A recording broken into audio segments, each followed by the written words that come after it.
Disputa de poder ou ganância pelo orçamento? Começa agora Brasília Já. Bom dia, Rodolfo. Tudo bem, Alexandre? Bom dia, amigas, amigos. Estamos aí hoje vindo com a gente chama de pauta raiz, porque é o que trata a política como ela é.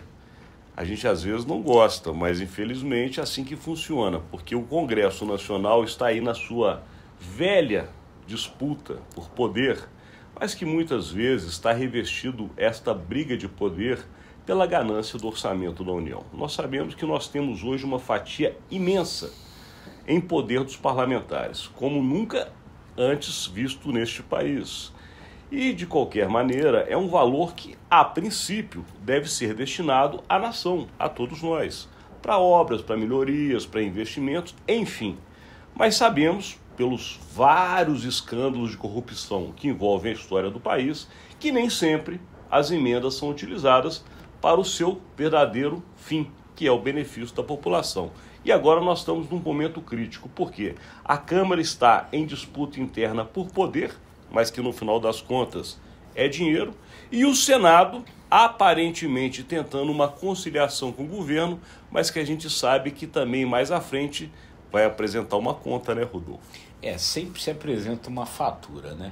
E é isso, eu na semana passada estava conversando com o líder do governo no Senado, o senador Jacques Wagner, que ele disse que todo esse processo, toda essa discussão na avaliação dele, e o Jacques Wagner é um cara que bota o dedo na ferida muitas vezes, disse que tudo isso é uma grande anomalia, quer dizer, o governo está seguidamente cedendo ao Congresso mais espaço na definição das questões orçamentárias, abrindo mão desse poder, e segundo ele, isso é uma anomalia, não tem outro nome, né? Agora, a última coisa que o governo cedeu foi estabelecer um cronograma de liberação das emendas orçamentárias. Todas as vezes que o governo faz isso, ele perde um pouco da sua própria capacidade de poder de destinação dessas coisas. E quem cuida e quem deveria tratar das políticas macro do país, né, as grandes políticas, é o governo, é o executivo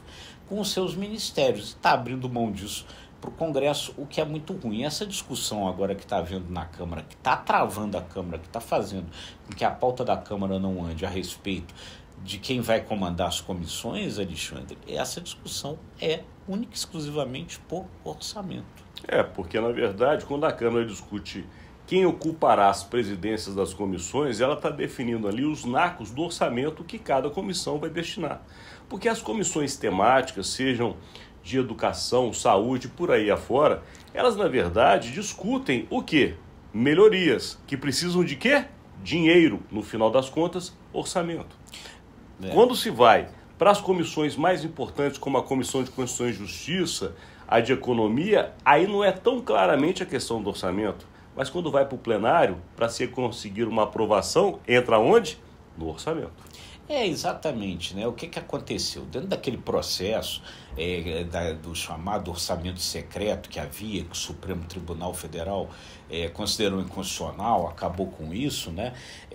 Qual foi o acordo feito? Transformar aquilo que era recursos do orçamento secreto em emendas de comissão. Então aí se inchou essas emendas de comissão que estavam no orçamento em 17 bilhões. O presidente Lula fez um veto de 5,6 bilhões, ainda ficam 11 bilhões, que ainda é a maior fatia da história para emendas de comissão. Então, na verdade, o que está sendo discutido agora, basicamente é isso. Essas comissões que antigamente eram espaço para o início da discussão de políticas públicas, hoje é um espaço onde se discute dinheiro, verba orçamentária. Só a Comissão de Saúde, por exemplo, que tem mais dinheiro, tem 5,6 bilhões de reais em discussão. Então, virou uma discussão por dinheiro, basicamente.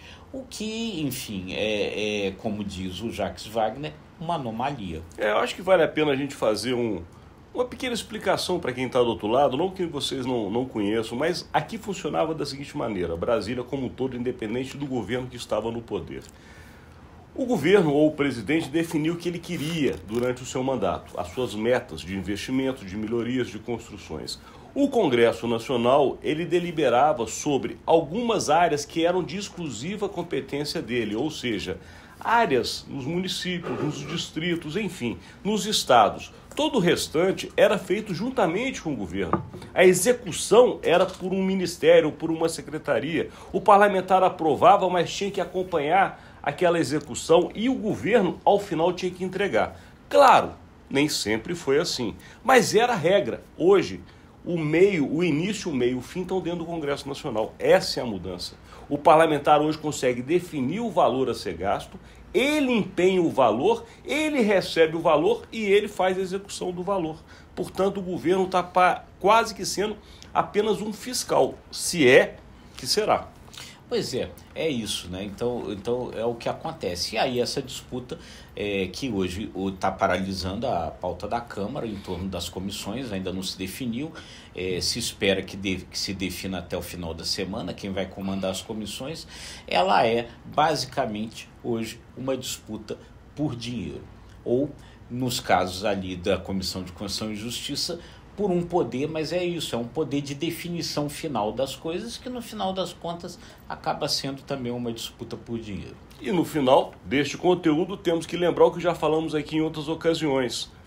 O ano continua correndo, chegamos ao mês de março, temos eleições municipais no segundo semestre, o governo precisa de aprovar tudo e muito rapidamente. O Congresso Nacional sem esses acordos não anda com nada. Portanto, o tempo está correndo e quem fica sem receber o que precisa somos todos nós, a população brasileira. Mas daqui a gente encerra este conteúdo de hoje, Rodolfo. É isso aí, gente. E sempre agradecendo muito aí a vocês por essa audiência, né?